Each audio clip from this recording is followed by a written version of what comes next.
Swayam Prabha. Digital India. Educated India.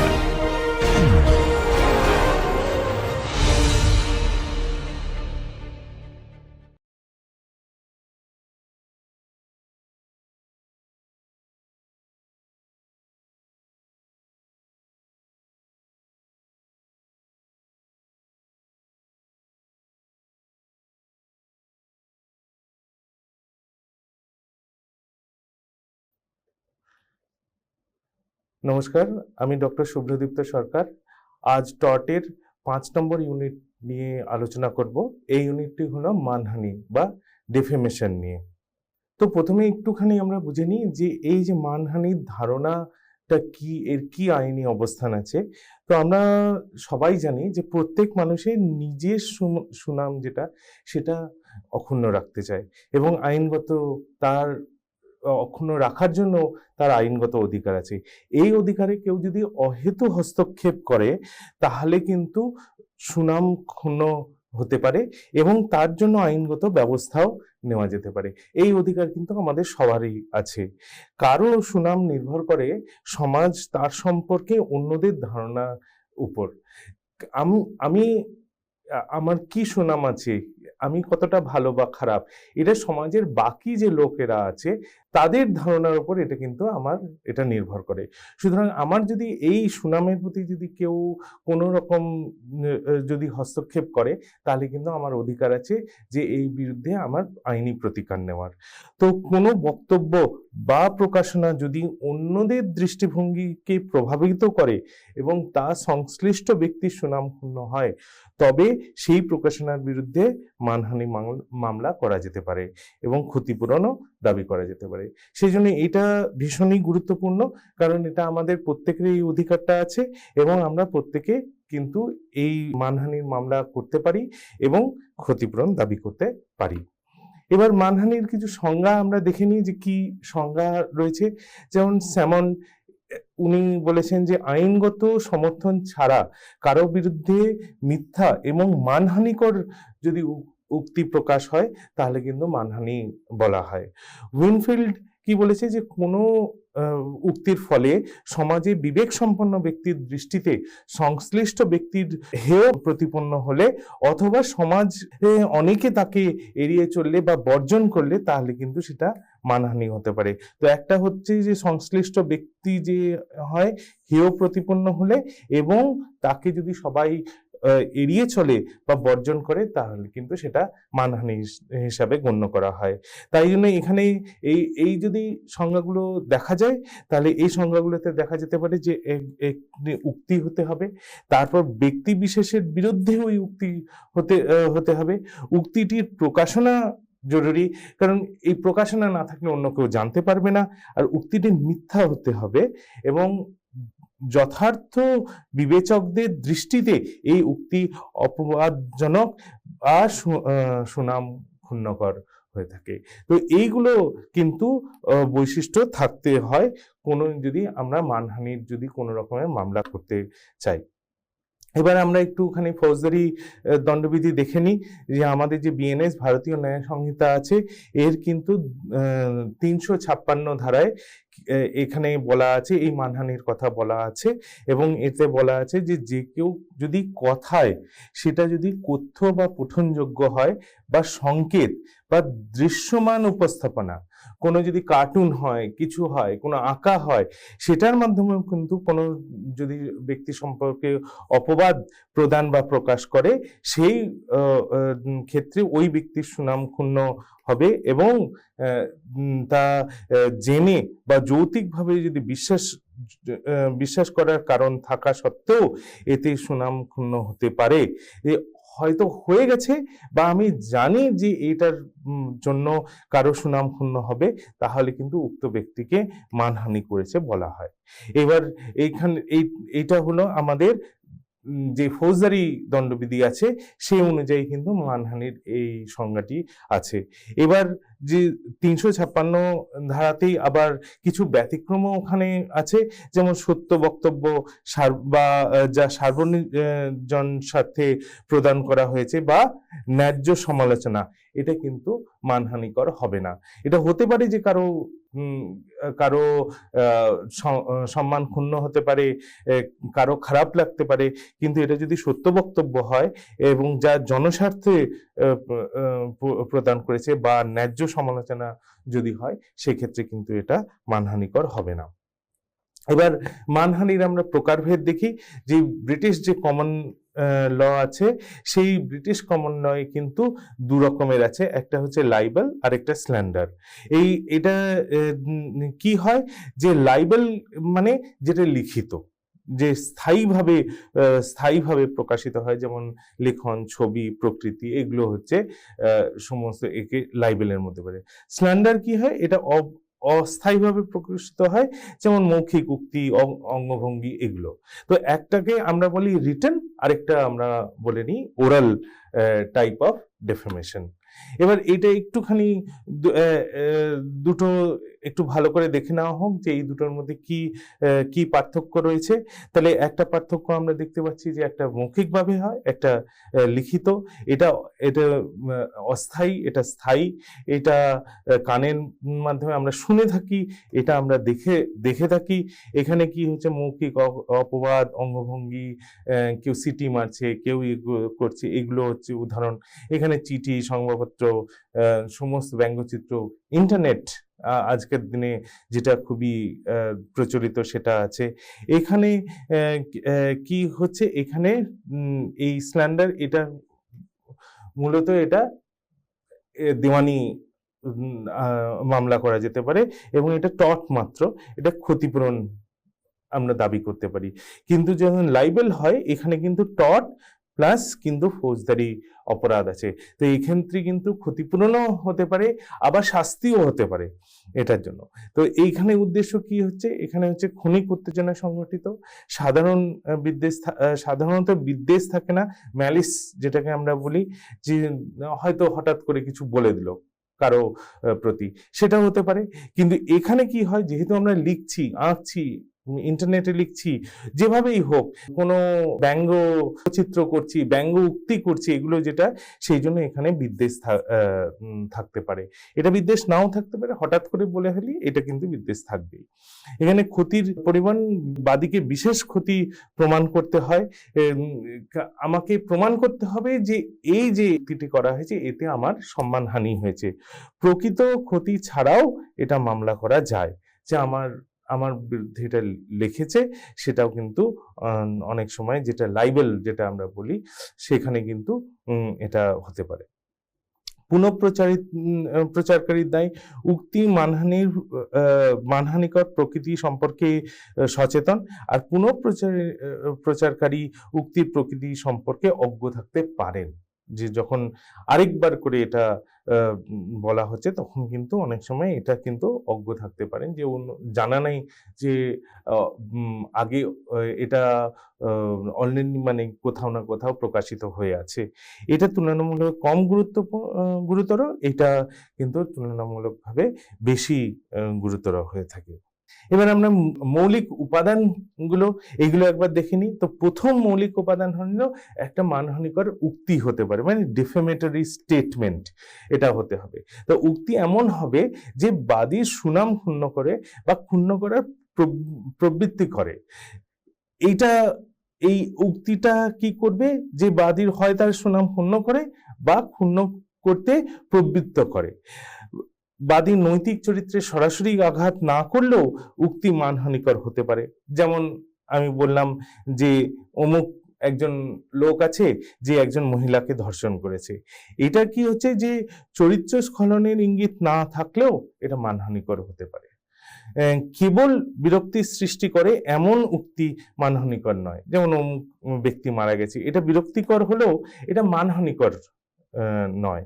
কিন্তু দেখো আগের যেটা দেখা গেল যে চরিত্র স্খলনের ইঙ্গিত না থাকলেও এটা কিন্তু মানহানিকর, যে আমরা যখন এখানে বলি যে এই লোকটা এই অপরাধ করেছে, সেরকম কেবল আর্থিক ক্ষতি হলে মানহানি বলা যাবে না। শুধুমাত্র যদি আর্থিক ক্ষতি হয়, শুধুমাত্র আর্থিক ক্ষতি হলে সেটা কিন্তু মানহানি হয়েছে এটা বলা যাবে না। আমার কিন্তু সুনাম ক্ষুণ্ণ হতে হবে, কারণ আর্থিক ক্ষতি অন্যান্য কারণেও হয়ে যেতে পারে, কিন্তু সুনাম যদি ক্ষুণ্ণ হয় তখন কিন্তু মানহানি হবে। এবার কিছু উক্তি শব্দগতভাবে নিরীহ হলেও তার অন্তর্নিহিত অর্থ মানহানিকর হতে পারে, এটাকে বলা হয় ইনুয়ান্ডো। হ্যাঁ, এটা কি ইনুয়ান্ডো বলে? আমরা বেশ কিছু উদাহরণ দেখব যে কোন ক্ষেত্রে এটাকে ইনুয়ান্ডো বলা যেতে পারে। তাহলে বাদীকে তার অর্জিতে সেই অর্থের ব্যাখ্যা দিতে হবে, যে আমি একটা কিছু বললাম, প্রাইমা ফেসি সেটা মনে হচ্ছে যে এটা তো একটা স্টেটমেন্ট দিয়েছি আমি, কিন্তু ওর একটা অন্তর্নিহিত অর্থ আছে, যেই অন্তর্নিহিত অর্থ কিনা মানহানিকর হতে পারে। যেমন কেবল গালাগালি বা অপমানজনক বক্তব্য মানহানিকর নয়, এটা প্রেক্ষাপট বিবেচ্য। যেমন দুজনের মধ্যে ঝগড়া হচ্ছে, ঝগড়ায় একে অপরকে গালি দিচ্ছে, এইটা কিন্তু মানহানিকর নাও হতে পারে, যদিও সে হয়তো কিছু বাজে কথা বলছে। সেই জন্য কি কি এখানে গুরুত্বপূর্ণ, যে এখানে গুরুত্বপূর্ণ হচ্ছে যে প্রেক্ষাপটটা দেখতে হবে। ব্যবসায়ী বা প্রতিষ্ঠানের পণ্যের সমালোচনা করা বৈধ, তবে ব্যক্তি বা ব্যবসায়ের প্রতি ব্যক্তিগত আক্রমণ মানহানিকর। যেমন হয়তো আমরা কোনো জিনিস কিনলাম, সে আমরা যেমন দিয়েই থাকি যে ফিডব্যাক লিখে থাকি, কোনো একটা জিনিস আমরা সেই অনলাইন কিনি অফলাইন কিনি, আমরা ফিডব্যাক দিয়ে থাকি, হ্যাঁ এই জিনিসটা ভালো বা এই দোকানটা ভালো, এই দোকানটা ভালো না।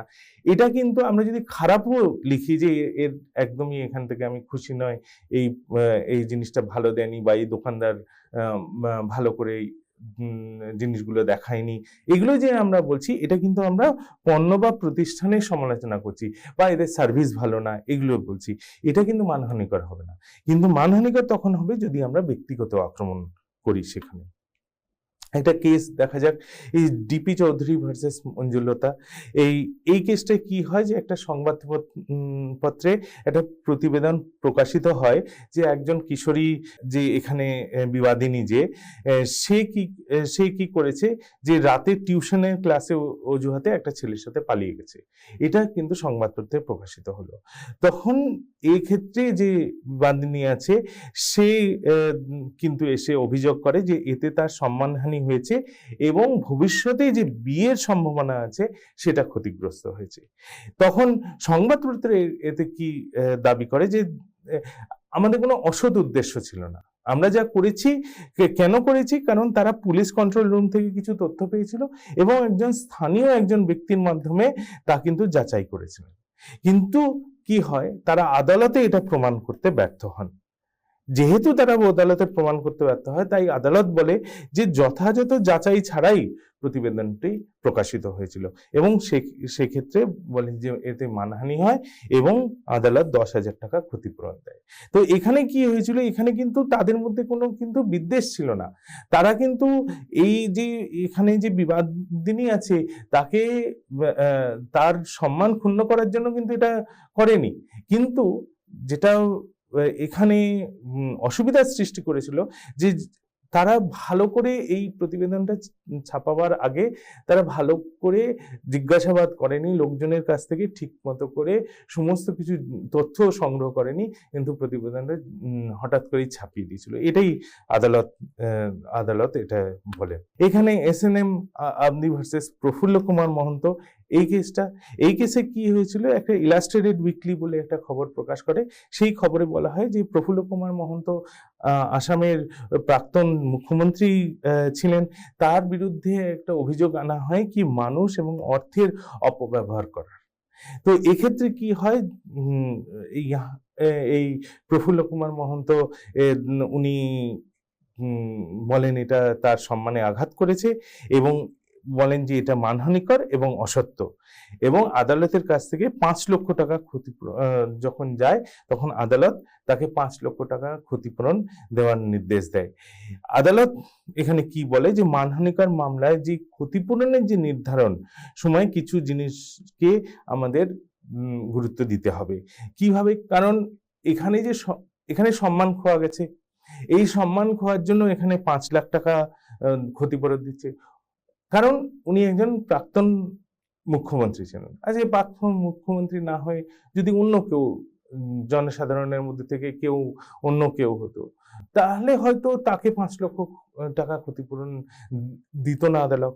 তা আদালত যেটা বলে যে এইখানে যে পরিমাণ নির্ধারণের সময় কিছু জিনিস আমাদের দেখে নিতে হবে। কি বিবেচনা করতে হবে? না বাদীর আচরণ, বাদীর সামাজিক মর্যাদা এবং অবস্থান, যেটা আমি বলছিলাম যে ইনি একজন এক্স চিফ মিনিস্টার, তার সামাজিক মর্যাদা এবং অবস্থান অন্যান্য সাধারণ লোকের তুলনায় অন্যরকম হবে। মানহানিকর যে উক্তি হয়েছে তার প্রকৃতি, প্রতিবাদ বা ক্ষমা প্রদর্শনের অনুপস্থিত এবং অস্বীকার, এটাও অনেক সময় হয় যে করেছে কিন্তু বলছে যে না, আমি এখানে কিছু আমি ক্ষমা চাইবো না। তো এরকম যদি বলে থাকে সেটাও দেখতে হবে।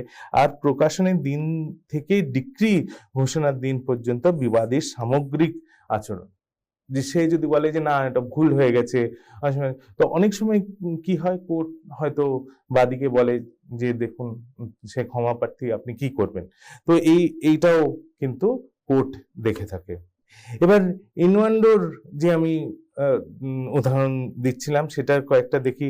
যেমন এই হেন্টির এই কেসটা, ক্যাপিটাল অ্যান্ড কাউন্টিজ ব্যাংক বনাম হেন্টি, এই কেসটায় কি হয় যে হেন্টি একজন প্রচারপত্রে বলেন যে তারা বাদীর কোনো চেক গ্রহণ করবেন না। এটা ব্যাংক ছিল, ব্যাংকে কি হলো, এতে সাধারণ মানুষের ধারণা হতে পারে, ব্যাংক বললো এটা আমাদের ক্ষেত্রে মানহানিকর। কেন মানহানিকর? কারণ এতে কি হয়, যে ধারণা হতে পারে যে তারা দেউলিয়া হয়ে গেছে। তো এখন যখন তারা আদালতে যায় তখন আদালত বলে যে যুক্তিপূর্ণ সম্পন্ন ব্যক্তি মানে রিজনেবল ম্যান পরীক্ষার প্রয়োগ করতে হবে, এবং সেটা যদি একজন যুক্তিপূর্ণ সম্পন্ন ব্যক্তি সেই প্রতিবেদন পড়ার পর কি এই ধারণায় পৌঁছাবে যে ব্যাংকটি দেউলিয়া হয়ে গেছে, মানে এই যে প্রতিবেদনটা দিল যে আমরা তাদের চেক নেব না, এটার থেকে যে একজন রিজনেবল ম্যান বা যুক্তি সম্পন্ন ব্যক্তি কি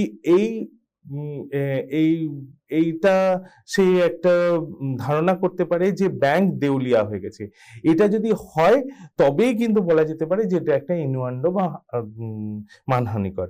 কিন্তু এখানে ব্যাংক বলে যে না, এটা কিন্তু কোনো রিজনেবল ম্যান বা যুক্তি সম্পন্ন কোনো ব্যক্তি এটাতে আসতে পারবে না, তাই জন্য তারা কিন্তু এই ইনওয়ান্ডো গ্রহণযোগ্য বলে মনে করেননি।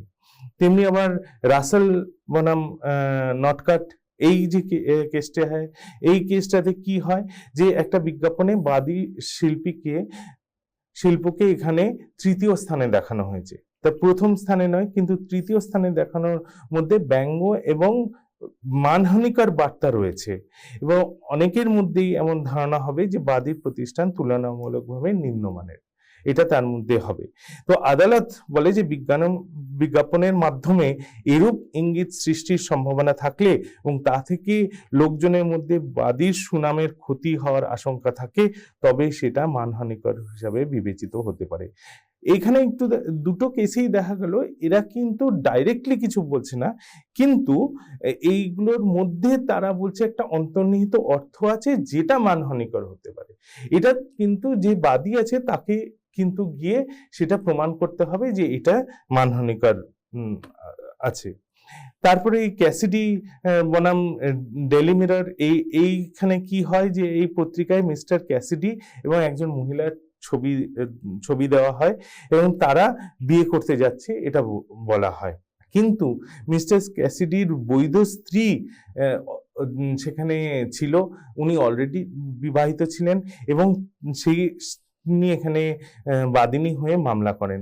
আসলে কি হয় যে এখানে এই যে এই যেটা ছবি প্রকাশিত হয় এবং নিচে যা লেখা হয়, সেটাতেই কি হয় যে বাদিনী যে আছেন ইনি বলেন যে এই এর ফলে একটা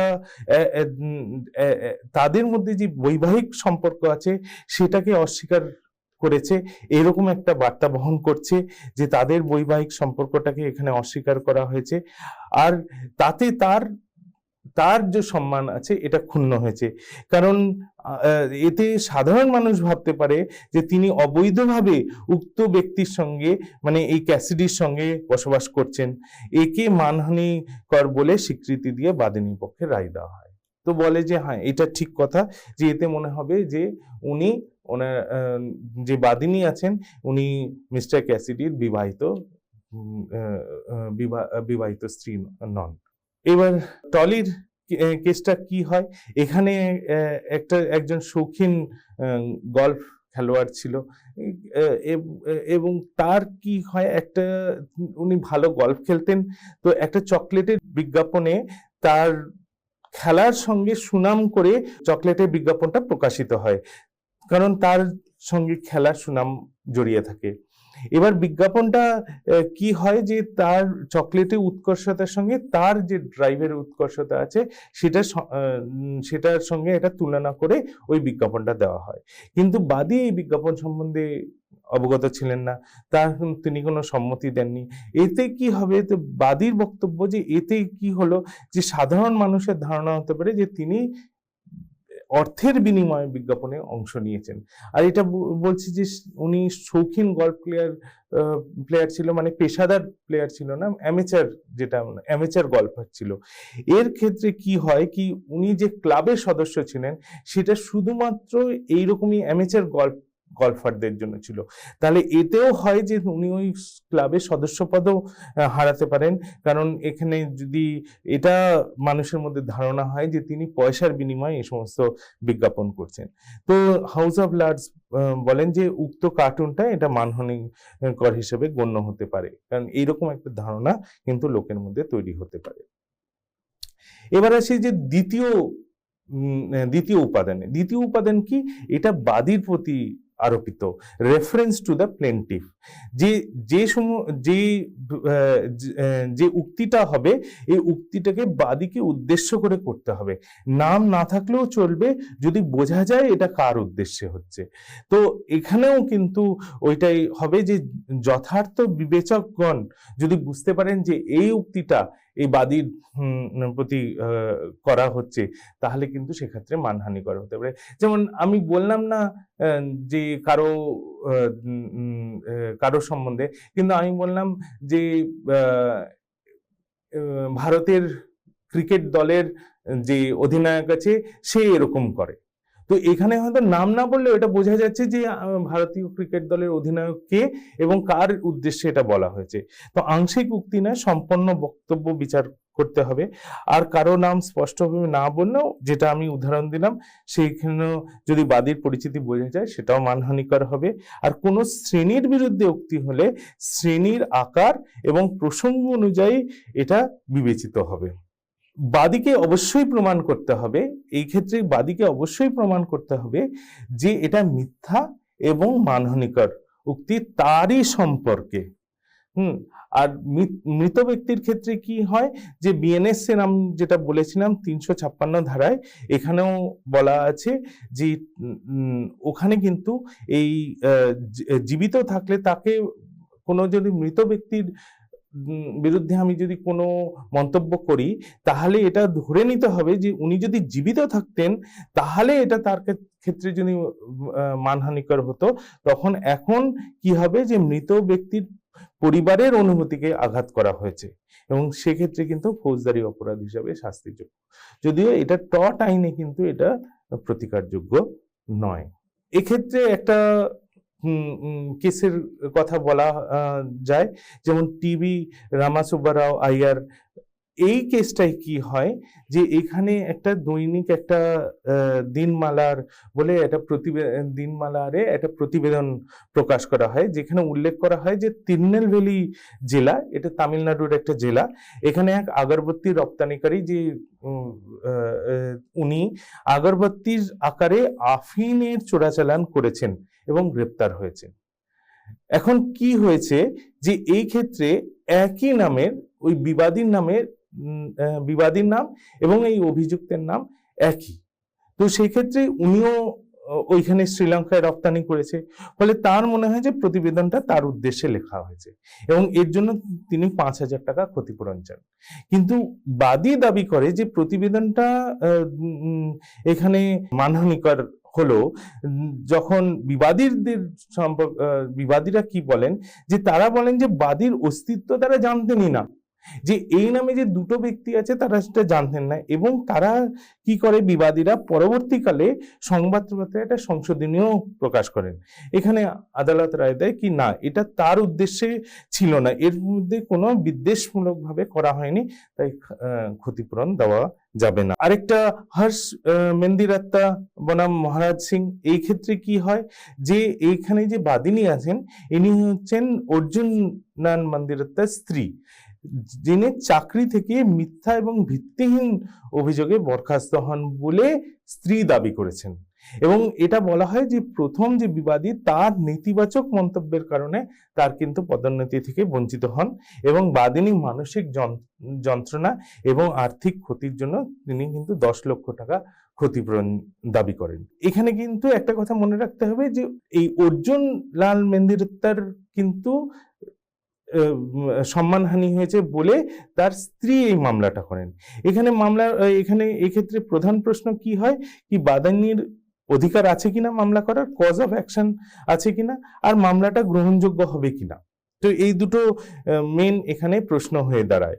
তো এক্ষেত্রে আদালত কি রায় দেয়? এক্ষেত্রে আদালত রায় দেয় যে সাধারণ কর্মক্ষমতা নিয়ে মন্তব্য মানহানি নয়, যে সাধারণ কর্মক্ষমতা এটার মানহানি নয়, কারণ তা ব্যক্তিগত চরিত্র বা নৈতিকতা নিয়ে নয়। মানহানির মামলা শুধু সেই ব্যক্তি করতে পারেন যাকে নিয়ে মন্তব্য করা হয়েছে। মানহানির মামলা শুধু সেই ব্যক্তি করতে পারেন। এখানে কি হচ্ছে, স্ত্রী করছেন, তো স্বামী নিজে মামলা না করায় স্ত্রীকে এককভাবে মামলা করা গ্রহণযোগ্য না। আর এটাও আদালত বলে যে এখন তাকে পার্টি করা যাবে না, তাই মামলাটি অগ্রহণযোগ্য এবং ত্রুটিপূর্ণ বলে খারিজ করে দেওয়া হয়। যে সুতরাং এই সমস্ত ক্ষেত্রে আমরা দেখতে পাচ্ছি যে বাদীর কে উদ্দেশ্য করে কিন্তু এই সমস্ত কথাগুলো বলা হয়নি। আচ্ছা, গোষ্ঠী বা শ্রেণীর মামলা যদি হয়, তাদের যদি মানহানি হয়, তাহলে কি হবে? যখন কোনো বক্তব্য প্রকাশ হয় একটি শ্রেণী বা গোষ্ঠীর সকল সদস্যকে নির্দেশ করে, তখন কোনো নির্দিষ্ট সদস্য মামলা করতে পারে না যদি না তিনি প্রমাণ করতে পারেন যে উক্ত বক্তব্যটা যুক্তিসঙ্গত ভাবে তার দিকে ইঙ্গিত করা হয়েছে। তো গোটা গোষ্ঠীকে বলা হলো, যেমন বলা হলো সকল আইনজীবী চোর, এর মধ্যে যারা তাহলে কি প্রত্যেক আইনজীবী কি যেতে পারে যে আমার মানহানি হয়েছে? না, সেরকম যেতে পারবে না। যদি কেউ যায় তাকে আদালতের সামনে এই কথাটা রাখতে হবে যে এটা নির্দিষ্টভাবে তাকে নির্দেশ করছিল। সেটা যদি না করতে পারে তাহলে কিন্তু এখানে হবে না।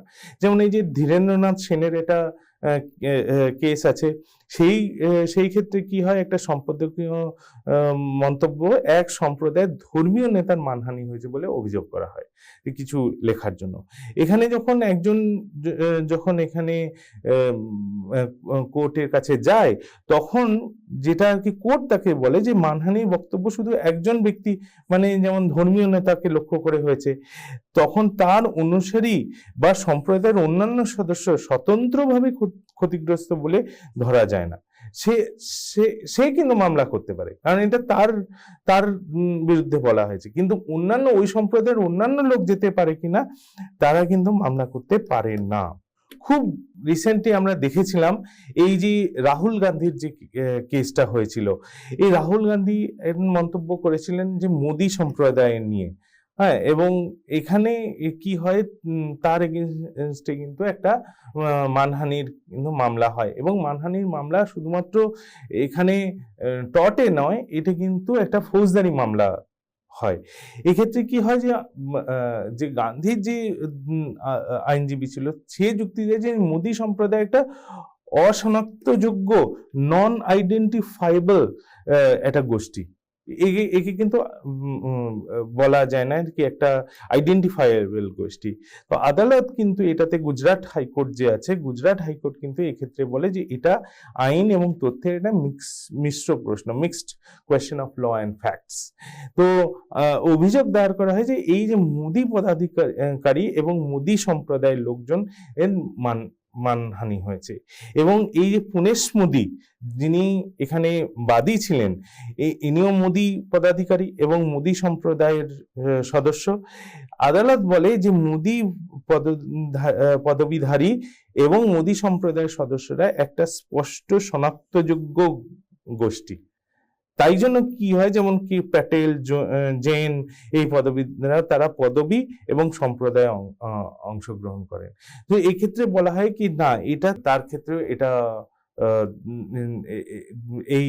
এইখানে মানহানি হয়েছে, সেই জন্য বলা, এবং রাহুল গান্ধীকে এখানে কিন্তু দোষী সাব্যস্ত করা হয়। কিন্তু এইটা আমার মনে হয় কি এর মধ্যে একটু রাজনীতি জড়িয়ে পড়েছিল। কিন্তু আমরা যে আগে যে কেসটা দেখেছি, সেই কেসটাতে কিন্তু এটা আমার যতদূর মনে হয় এইটা এখানে যে আদালতের যে বক্তব্য ছিল সেটা ঠিক ছিল। এবার যে তৃতীয় যে উপাদান সেটা হচ্ছে প্রকাশনা। এটাও খুব গুরুত্বপূর্ণ। এক্ষেত্রে কি জন্য গুরুত্বপূর্ণ, যে এই যে আমরা যে অনেক ক্ষেত্রে অনেক কিছু বলে থাকি, হয়তো গোপনীয় অনেক কথা বলে থাকলাম, বা অনেক কিছু হয়তো আমরা নিজেদের মধ্যে বলে থাকি, কিন্তু সেটা প্রকাশ হয় না, মানে প্রকাশ করতে হবে। এই প্রকাশনা, পাবলিকেশনটা খুব গুরুত্বপূর্ণ। যে যদি কেউ জানতেই না পারলো, যে হতে পারে যে আমি মানহানিকর উক্তি করলাম বা লিখেছি বা ইয়ে করেছি, কিন্তু কাউকে প্রকাশ করিনি, সেক্ষেত্রে কিন্তু এটা মানহানিকর হিসাবে গণ্য হবে না। এই মানহানির জন্য উক্তি এটা বাদী ছাড়াও অন্য কারো নিকট প্রকাশিত হতে হবে। আমরা যদি শুধু তাকে গিয়ে বলি, যেমন আমরা আগেরটা বললাম যে বাদীর উদ্দেশ্যে এটা বলতে হবে, কিন্তু বাদীর উদ্দেশ্যে বলাটা কিন্তু প্রকাশ করা নয়, আমরা মনের ভাব প্রকাশ করলাম। কিন্তু এক্ষেত্রে যেটা আমরা বুঝতে হবে যে এটা তৃতীয় কোনো ব্যক্তি জানতে হবে, অনেক জনের কাছে নয়, মাত্র একজনের কাছে হলেও সেটা প্রকাশিত, একটা থার্ড পার্সন। যেমন স্বামী স্ত্রীর মধ্যে অনেক কথোপকথন হয়, সেটা কিন্তু একে অপরজনকে যদি বলে থাকে, সেটা কিন্তু আলোচনায়, এই পারস্পরিক আলোচনাটা প্রকাশনা নয়। তবে স্বামী বা স্ত্রী যদি তৃতীয় ব্যক্তির নিকট প্রকাশ করলে সেটা কিন্তু প্রকাশনা হিসাবে বিবেচিত হবে। যাকে উদ্দেশ্য করে প্রকাশ করা হয়েছে তার পক্ষে উক্তি বোঝা সম্ভব হতে হবে যে এটা এর উদ্দেশ্যে এটা বলল। যদি উক্ত ব্যক্তি অন্ধ, বধির, ভাষা না বোঝে, তাহলে কিন্তু যথাযথ প্রকাশ নয়। হয়তো হয়েছে যে বিয়ের নামে কিছু কথা আমাকে এসে বলল, সি কে এসে বলল, এবং সে কি বলল, সে হয়তো এসে এমন একটা ভাষায় বলল যে হয়তো ফ্রেঞ্চে বলল, এবার সি ফ্রেঞ্চ জানেই না। তো সি যদি ফ্রেঞ্চ নাই জানে, তাহলে কি করে বুঝবে যে এখানে এর বিরুদ্ধে অপমানজনক কথাবার্তা বলা হয়েছে, মানহানিকর কথাবার্তা বলা হয়েছে? সুতরাং তাকে কিন্তু যথাযথ প্রকাশ বলা যাবে না। যদি কোনোভাবে তাকে বাধ্য করা যায় তাহলে প্রকাশ হিসাবে ধরা হয়। এবার হয়তো সে কিছু বলল, আর আমি হয়তো গুগল ট্রান্সলেটর দিয়ে ওটাকে ট্রান্সলেট করে নিলাম, তখন কিন্তু আমি বুঝে গেলাম যে এই কিন্তু কি বলতে যাচ্ছে। সেই সুবিধা যদি আমার কাছে থাকে, সেখানে কিন্তু যদিও ওই সি ফ্রেঞ্চ জানতো না, কিন্তু গুগল ট্রান্সলেটরের মাধ্যমে সে কিন্তু ট্রান্সলেট করে বুঝে গেল যে এটা কি করা হচ্ছে। সেক্ষেত্রে কিন্তু বলা যাবে না যে এটা প্রকাশন হয়নি। অননুমোদিতভাবে কারো কাছে উক্তি পৌঁছালে তা প্রকাশনা নয়। যেমন বাদীর উদ্দেশ্যে লেখা চিঠি অন্য কেউ চুরি করে বা কৌতূহলে পড়লে সেটা প্রকাশনা নয়। যেমন আমি হয়তো কিছু ইমেল আমার আছে, বা কিছু আমার কম্পিউটারে কিছু জিনিসপত্র কারো সম্বন্ধে লেখা আছে, আমার কম্পিউটারটা কেউ চুরি করে নিল, বা আমার কম্পিউটারটা হ্যাক হয়ে গেল, সেক্ষেত্রে কিন্তু অন্যজন জেনে গেছে, এটা কিন্তু প্রকাশনা হিসাবে বলা যাবে না। প্রতিটি পুনরাবৃত্তি এবং পুনঃপ্রচার ক্ষেত্রে নতুন করে প্রকাশ বলে গণ্য করা হবে এবং পৃথক মামলা দায়ের করা যায়। এই প্রত্যেকবার যে আমরা রিপিট করছি বা আরেকবার করে রিপাবলিশ করছি, পুনঃপ্রচার করছি, সেক্ষেত্রে কিন্তু প্রত্যেকবার কিন্তু আমরা নতুন করে একটা টট করছি। মানহানিকর উক্তি কারো হস্তগত হলে সে অপরের কাছে প্রচার করলে তাকেও দায়ী করা যাবে। যে আমি হয়তো একজনকে বললাম, সে আবার আরেকজনকে বলে দিল, হয়তো এ বি এর এগেনস্টে কিছু কথা সি কে বলল, সি কি করলো সেটাকে আবার ডি কে বলে দিল। এক্ষেত্রে কিন্তু এই যে মানহানিকর কথা, এখানে কিন্তু যেমন এ দায়ী হবে, এখানে যে দায়ী হবে, সিও দায়ী হবে, কারণ সিও কিন্তু কথাটা আরো অন্য জায়গায় পুনঃপ্রচার করেছে।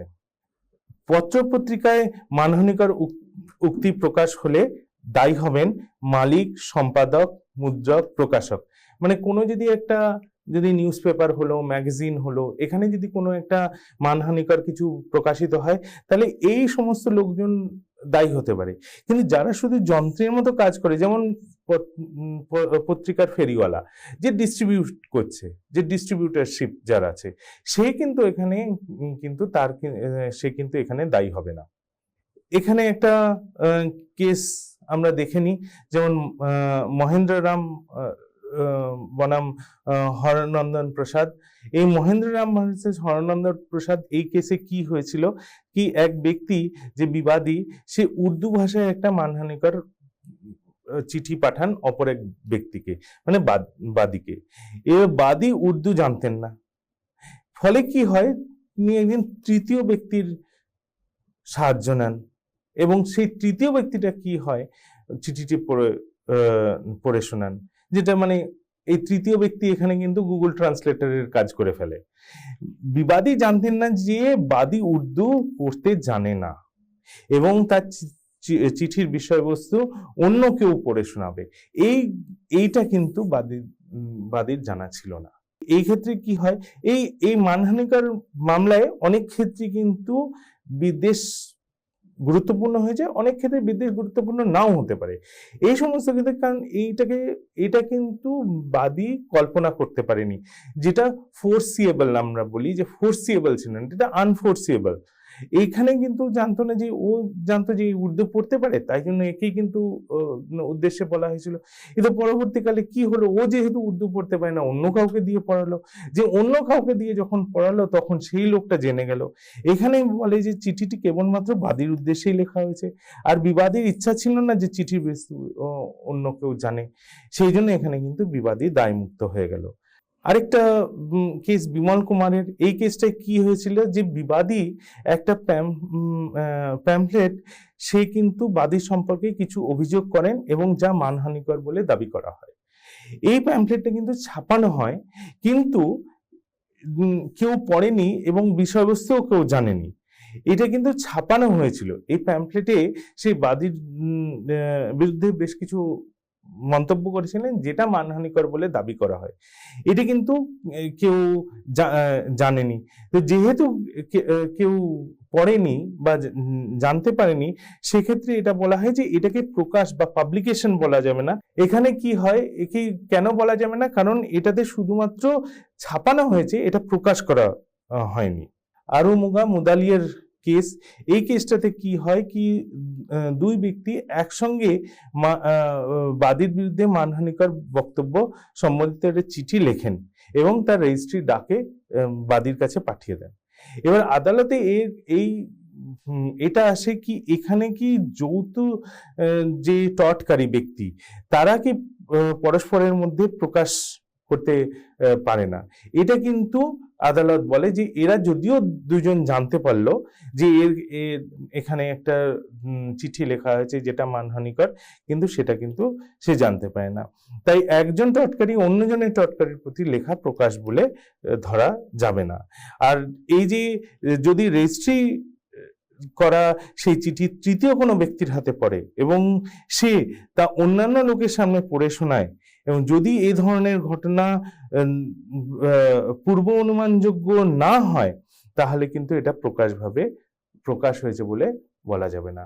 তো এইগুলো কিন্তু আমাদের মনে রাখতে হবে যে এখানে এমন কিছু জিনিস ঘটতে পারে যেটা হয়তো আগের থেকে ফোরসিয়েবল ছিল না, সেটা যদি হয়ে থাকে সেটার জন্য কিন্তু বলা যাবে না যে এটা প্রকাশ হয়েছে। এবার কিছু আত্মপক্ষ সমর্থন গুলো দেখে নি, যেগুলো ডিফেন্সেস বলা হয়। তো এক্ষেত্রে কি হয়, তিনটে গুরুত্বপূর্ণ আছে যে এক্ষেত্রে যেটা আর কি আত্মপক্ষ সমর্থনে, একটা হচ্ছে সত্যতা, জাস্টিফিকেশন, নিরপেক্ষ মন্তব্য, ফেয়ার কমেন্ট, আর হলো অব্যাহতির অধিকার, প্রিভিলেজ। এই তিনটে কিন্তু মানহানি প্রতিষ্ঠা করলে সব উপাদান প্রমাণ করতে হয়, কিন্তু আত্মপক্ষ সমর্থনের জন্য যে কোনো একটা বৈধ ব্যতিক্রম প্রমাণ করলেই যথেষ্ট। ওই ক্ষেত্রে কিন্তু সবগুলো উপাদান থাকতে হবে, কিন্তু এখানে যে কোনো একটা যদি আমরা বলতে পারি যে এটা আমরা কি জাস্টিফিকেশন ছিল বা ফেয়ার কমেন্ট ছিল বা প্রিভিলেজ আছে আমার, তাহলে কিন্তু আমি এখানে দায়ী হব না। কি সত্যতা বা জাস্টিফিকেশন কি, যে উক্তি শুধু সত্য প্রমাণ করতে হয়, তবে মানহানিকার থেকে অব্যাহতি পাওয়া যেতে পারে। মানে সত্য হলো অহেতু প্রচার আইনসঙ্গত নয়। যে হতে পারে যে আমার অনেক কিছু সত্য কিন্তু এটা অহেতু আইন প্রচার হয়েছে, সেটা দরকার নেই। উদ্দেশ্য বা অভিপ্রায় গৌণ বিষয়, শুধু সত্যটা প্রমাণই যথেষ্ট। আর সত্যতা প্রমাণের দায়িত্ব কিন্তু বিবাদীর। এক্ষেত্রে কিন্তু সত্য যেটা প্রমাণ করতে হবে এটা কিন্তু বিবাদীকেই প্রমাণ করতে হবে। হুবহু সত্য না হলেও চলবে, কিন্তু একটা সামঞ্জস্যপূর্ণ হলেই চলবে। এক্ষেত্রে যদি মিথ্যা প্রমাণ হয় তাহলে সরল বিশ্বাস, ভুল তথ্য, গুজব এগুলো কিন্তু অগ্রহণযোগ্য। এখানে এটা সিমি গারেওয়াল এর একটা কেস আছে। এখানে কি করেছিল, সিমি গারেওয়াল সিদ্ধার্থ নামে একটা ছবিতে অর্ধনগ্ন অবস্থায় অভিনয় করেছিলেন। এখানে ফিল্ম ওয়ার্ল্ড বলে একটা ম্যাগাজিন ওই সিনেমা থেকে একটা দৃশ্য তুলে নিয়ে তাদের যে কভার পেজ আছে সেই কভার পেজে ছাপিয়ে দেয়। সিমি গারেওয়াল কি করে, যে অভিযোগ করেন এটা তার অনুমতি ছাড়াই এটা প্রকাশ করা হয়েছে এবং এটা মানহানিকর এবং তার পেশাগত সুনাম ক্ষুণ্ণ করেছে। এবার অভিযুক্ত এক্ষেত্রে কি জানায়, যে ছবিটি পূর্বেই ইলাস্ট্রেটেড উইকলি অফ ইন্ডিয়া এতে ছাপা হয়েছিল, যার কিনা প্রচার ফিল্ম ওয়ার্ল্ডের চেয়েও বেশি এবং একটা প্রাসঙ্গিক প্রবন্ধ সঙ্গে ছিল। সিমি গারেওয়াল কি করে, একটা অস্থায়ী নিষেধাজ্ঞার আবেদন করে সিটি সিভিল কোর্টে সিটি সিভিল কোর্ট খারিজ করে দেয়।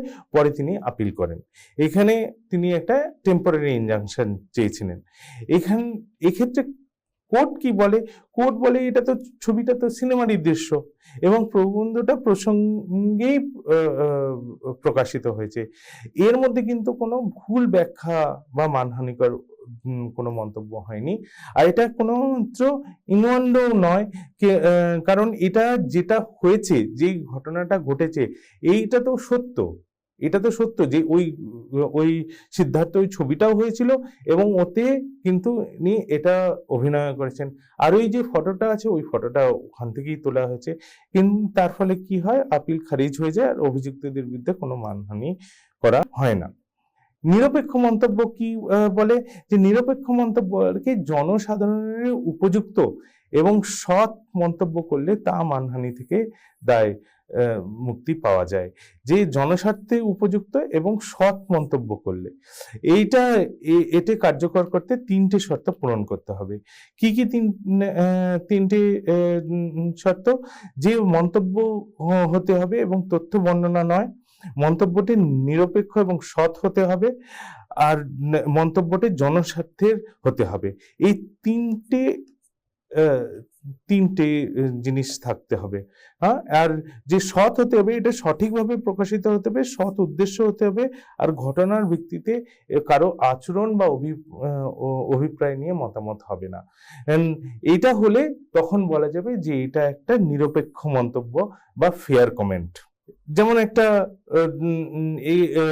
উদাহরণ আমরা দিতে পারি, যে এখানে গ্রেগরি কেসটা, এইখানে কি ছিলেন, তিনি একজন অভিনেতা ছিলেন এবং এই অভিনেতা কি করছিলেন, যখন উনি অভিনয় করছিলেন তখন যারা আর কি প্রতিপক্ষ এবং তার যে সঙ্গীরা তারা বিদ্বেষ বশত তাকে হুটিং করছিল, আশিস দিচ্ছিল। তার ফলে কি হয়, ইনি কিন্তু অভিনয় খারাপ হয়ে যায় এবং তিনি অভিনয়ের চুক্তিটা হারান। যখন আদালত রায় দেয় তখন এটা বলে যে এটা পূর্ব পরিকল্পিতভাবে হুটিং আশিস দেওয়া হয়েছিল, এটা কিন্তু দণ্ডনীয় কাজ এবং এক্ষেত্রে কিন্তু ন্যায়সঙ্গত মন্তব্য নয়।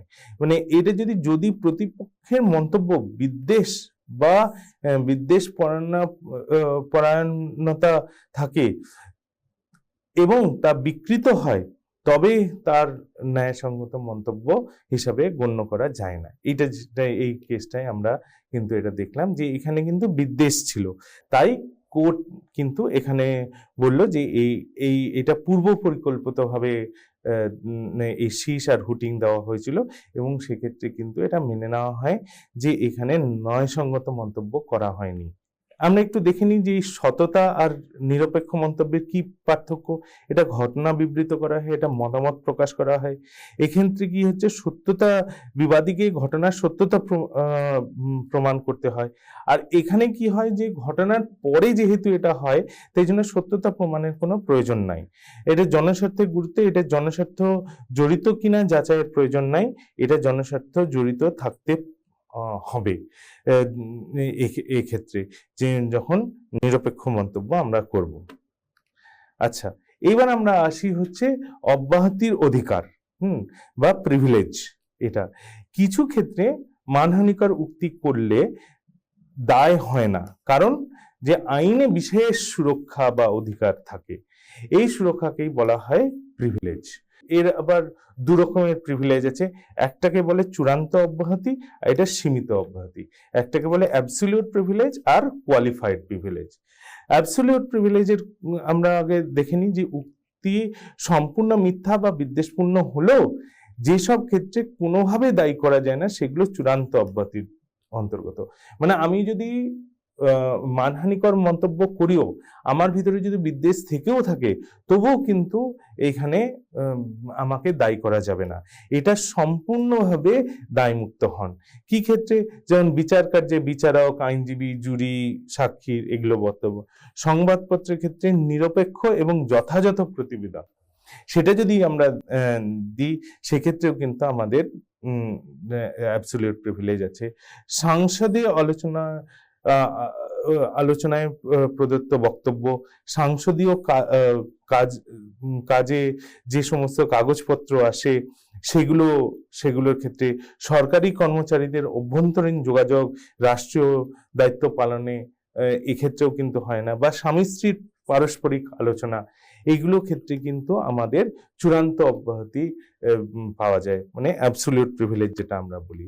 আমরা একটু সংবিধানটাকে দেখে নিই যে আমাদের অনুচ্ছেদ 105-এ সেক্ষেত্রে কি বলা আছে, যে কিছু নির্দিষ্ট আইনি সুরক্ষা প্রদান করা হয়েছে এবং এতে বলা হয়েছে যে তারা যা বলেন বা ভোট দেন তার জন্য তাদের বিরুদ্ধে কোনো রকম আইনি পদক্ষেপ নেওয়া যাবে না।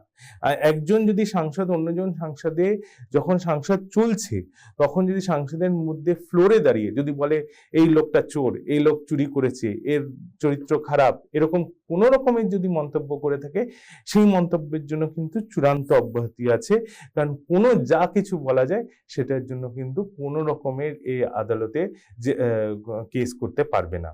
আর সংসদের বাইরে কোনো কর্তৃপক্ষ তাদের জবাবদিহির আওতায় আনতে পারবে না। এই কারণে এই বিধানটি সংসদের মত প্রকাশের যে স্বাধীনতা, এটা সুনিশ্চিত করার জন্য।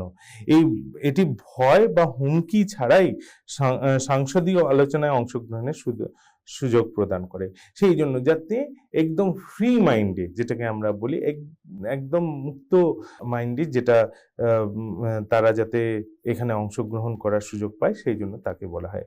আর এটা যেমন আমরা এটা পার্লামেন্টের ক্ষেত্রে দেখলাম এই যে 105টা, তেমনি বিধানসভার সদস্যদের সাংবিধানিক সুরক্ষা আছে অনুচ্ছেদ 194-তে, 194 ক্লজ 2-তে আছে। এটা 105 ক্লজ 2, এটা 194 ক্লজ 2।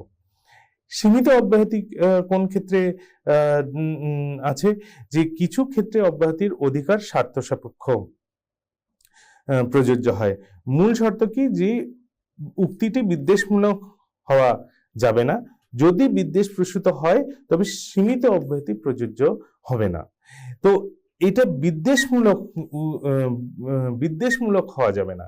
এই যে কোয়ালিফাইড প্রিভিলেজ যে আমি ইউজ করব, সেইটার জন্য কিন্তু বিদ্বেষমূলক হওয়া যাবে না। এটা হলো এক নম্বর কথা।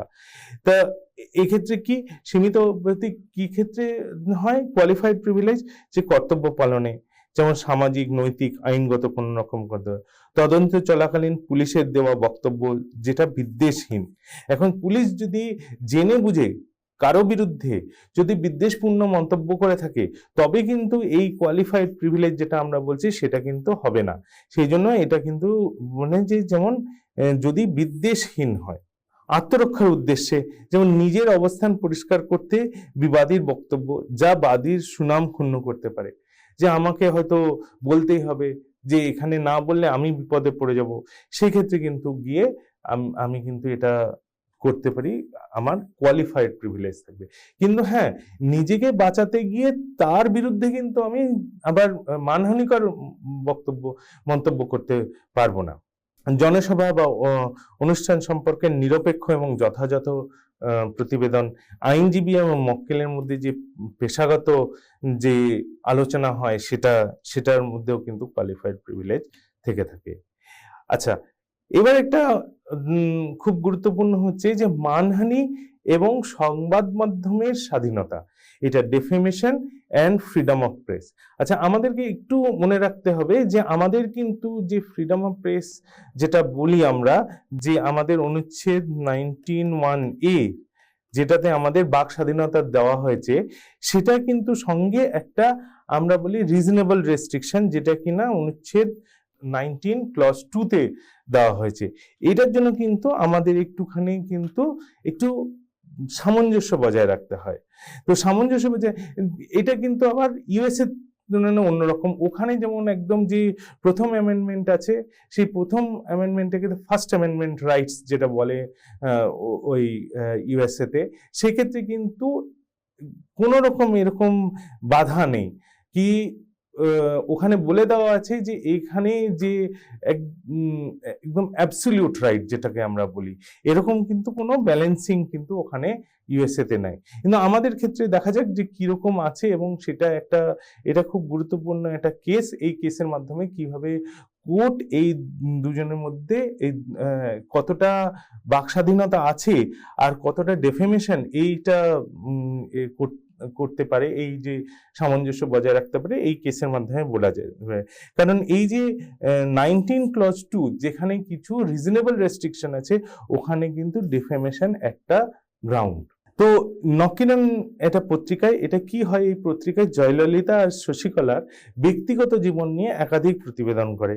এখানে কি হয়, যে প্রতিক্রিয়ায় কি হয়, যে উত্তরদাতারা ব্যক্তিগত গোপনীয়তা লঙ্ঘনের বা রাইট টু প্রাইভেসি যেটা আমরা বলি লঙ্ঘনের অভিযোগে আদালতে যান, এবং ভবিষ্যতে এরকম কোনো প্রতিবেদন প্রকাশের বিরুদ্ধে স্থায়ী নিষেধাজ্ঞা চায়, পার্মানেন্ট ইনজাংশন চায়। তো প্রথমে এটাও সিঙ্গেল জাজ বেঞ্চের কাছে যায়, একক বিচারকের আদেশ। এটা মাদ্রাজ হাইকোর্টের কেস ছিল। ওখানে কি হয়, যে আর আমরা এটা সবাই জানি যে জয়ললিতা এখানে মুখ্যমন্ত্রী ছিলেন তামিলনাড়ুর, তার এখানে কথা আমরা বলছি। সমস্ত ভবিষ্যতে অপমানমূলক এবং হানিকর লেখা প্রকাশের নিষেধাজ্ঞা জারি করে। এর বিরুদ্ধে আর রাজাগোপাল আপিল করেন। আপিলকারীদের যুক্তি দেন যে এই আদেশ সংবিধানে স্বীকৃত বাক স্বাধীনতার পরিপন্থী। এটা তো এইখানে যে আমার যে freedom of speech and expression দেওয়া আছে, এর বিরুদ্ধে চলে যাচ্ছে। তো এক্ষেত্রে কি হয়, আদালত যেটা রায় দেয় কি, গণমাধ্যমের স্বাধীনতা বজায় রাখতে হবে, তবে ব্যক্তিগত জীবন সংক্রান্ত প্রতিবেদন প্রকাশের আগে যুক্তিযুক্ত সত্য যাচাই করা আবশ্যক। আর কোনো ব্ল্যাঙ্কেট ইনজাংশন দেওয়া যাবে না, কারণ এটা যদি দেয় তাহলে যে সাংবিধানিক যে পরিকাঠামো আছে সেটা কিন্তু তার পরিপন্থী হয়ে যাবে। এই ক্ষেত্রে তখন কিন্তু তারা ওই একক বিচারকের যে আদেশ সেটা বাতিল করে দেয়। আর এক্ষেত্রে এটাও বলে যে এই যে গোপনীয়তা বা রাইট টু প্রাইভেসি আর গণমাধ্যমের যে স্বাধীনতা, এটার ক্ষেত্রে বলা হয় যে জনসাধারণের ব্যক্তিত্ব, যা ব্যক্তিগত জীবনের কিছু অংশ গণপর্যবেক্ষণের আওতায় পড়ে। যারা পাবলিক ফিগার, তাদের কিন্তু কিছু জিনিস আমাদের কিন্তু গণমাধ্যমে আমরা কিন্তু আলোচনা করে থাকি। এটা পলিটিশিয়ান হতে পারে, খেলোয়াড় হতে পারে, যারা ফিল্ম স্টার, আর্টিস্ট, এরা যদি হতে পারে, এরা কিন্তু যেহেতু এরা গণমাধ্যমে গণমাধ্যম কিন্তু এটা নিয়ে জনসাধারণের যেহেতু এরা ব্যক্তিত্ব, তাই কিন্তু জনপর্যবেক্ষণ বা জেনারেল পাবলিক কিন্তু এটার মধ্যে এসে যায় এদের জীবন নিয়ে। কিন্তু এদের পরিবারের উপর গণমাধ্যমের চাপ, হয়রানির পৌঁছানো উচিত নয় এবং সংবাদ মাধ্যমের উচিত তাদের সংশ্লিষ্ট ব্যক্তির প্রতিক্রিয়া প্রকাশের সুযোগ করা। তাই তাদের আদেশ দেওয়া হয় যে সংবাদ প্রকাশের আগে সংশ্লিষ্ট বিষয়ে উত্তরদাতাদের নিকট ফ্যাক্স, প্রশ্ন বা খসড়া পাঠানো উচিত। আর 36 ঘন্টার মধ্যে যদি প্রতিক্রিয়া না আসে তবে কিন্তু ওটা প্রতিবেদনটা প্রকাশ করা যেতে পারে। এবার কি কি রিলিফ আসতে পারে, যে প্রতিকার কি কি হয়, বাদীর জন্য কি প্রতিকার হতে পারে?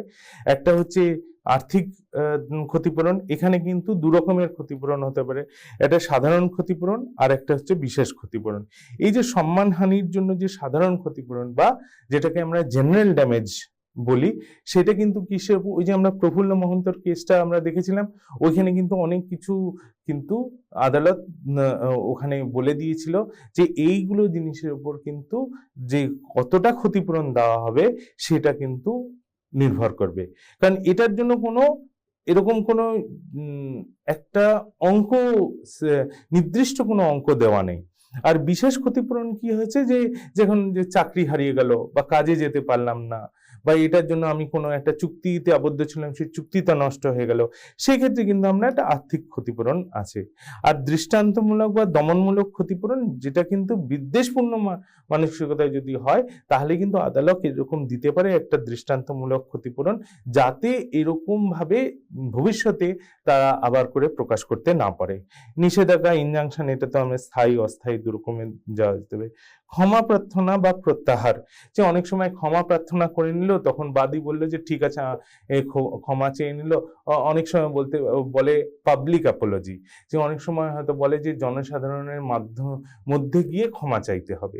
তো সেটা যদি সে বলে, বা সে যদি এটাও বলে যে না, আমি আমার কথা প্রত্যাহার করে নিচ্ছি, ওটা ভুল হয়েছে, কোনো হয়তো এটা খবরের কাগজে ছাপানো হয়েছিল, তার পরবর্তীকালে তারা আরেকটা প্রতিবেদন ছাপালো যে না, পূর্ব যে প্রতিবেদনটা আমাদের ছিল সেটা ভুল হয়ে গেছে, এটা আমাদের ভুল, সেটা সেক্ষেত্রে রিট্রাকশন বা প্রত্যাহার বলে।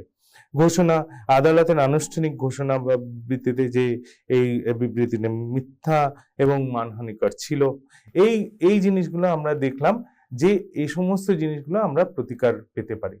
তো আমি আশা করি এই মানহানির ব্যাপারে তোমরা ভালো করে সমস্ত বিষয়গুলো বুঝতে পারলে। অনেক এখানে আমি মামলার কথা বলেছি, এই মামলাগুলো কিন্তু যথেষ্ট গুরুত্বপূর্ণ। আশা করি তোমরা এগুলো পড়ে এই ব্যাপারটা সম্বন্ধে আরো ভালো করে জ্ঞান অর্জন করতে পারবে। নমস্কার।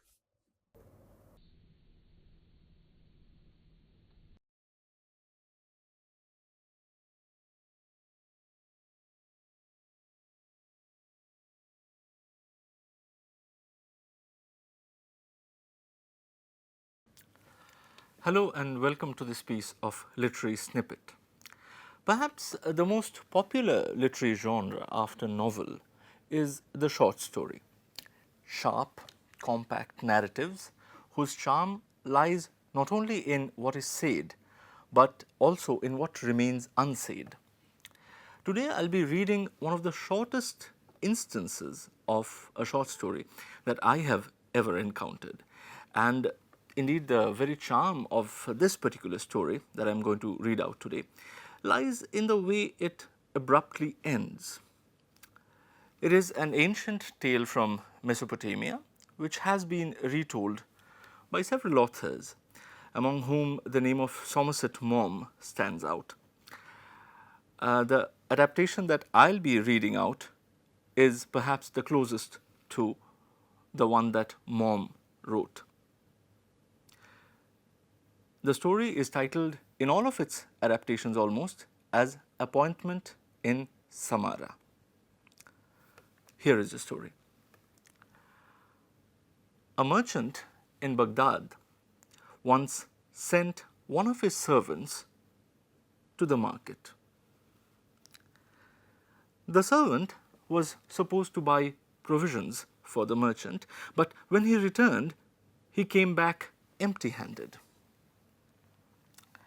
Indeed, the servant had all gone white, and trembling with fear, he told his master that he had met death in the marketplace.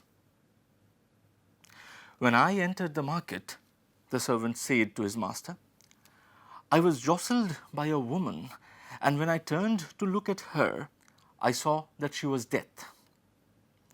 I am very scared, master, because Death looked at me with a threatening gesture. Can you please lend me your horse so that I can fly away from Baghdad to the town of Samara and thereby escape death? The master, being a good man, gave his servant his best horse and saw him gallop off to Samara to escape death. Then the master himself went to the marketplace and confronted Death. Why did you make a threatening gesture to my servant? Asked the master to Death. And Death replied, it was not a threatening gesture. Rather, it was a start of surprise. I was astonished to see your servant here today, because this evening I have an appointment with him in Samara. See you in the next episode of Literary Snippet.